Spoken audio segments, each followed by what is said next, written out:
Espoir, courage, cœur, héros canadien. Terry Fox a inspiré toute une nation avec son remarquable Marathon de l'espoir en 1980.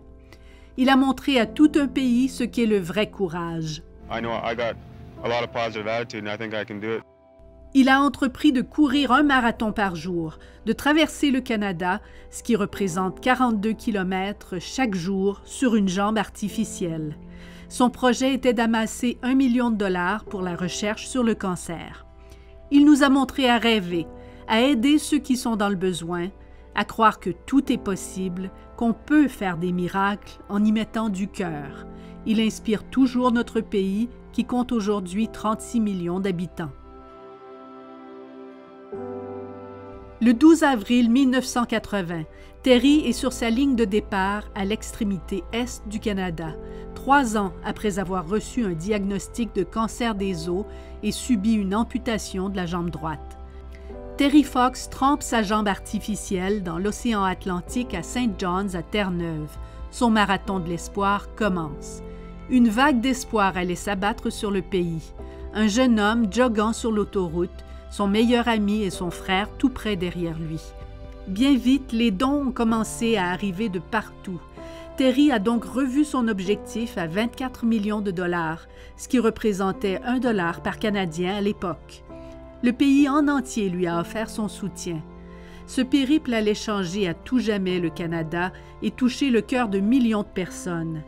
Terry Fox était déterminé à ne pas laisser la maladie l'arrêter. Il n'avait que 18 ans quand il a perdu sa jambe. Il n'a jamais oublié ce qu'il a vu à l'hôpital. Kids my age and younger, and you just can't leave something like that and forget it. And I couldn't anyway. I had to try and do something about it. Le cancer avait pris sa jambe, mais pas son énergie. Sa détermination était sans borne et rien n'allait en venir à bout, pas même la pluie ou la neige. Une persévérance à toute épreuve, une bravoure bien canadienne et une volonté de changer les choses.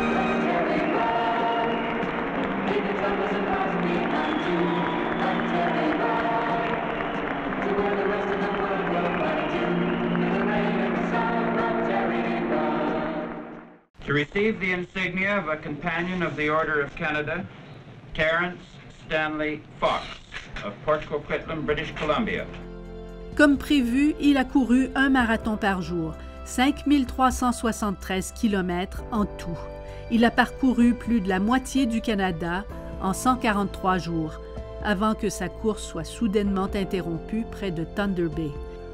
Il n'a pas terminé sa course jusqu'à l'autre bout du Canada, mais il a inspiré les Canadiens pour des générations à venir. The cancer had spread, and now I've got cancer in my lungs, and we got to go home and try and do some more treatment. But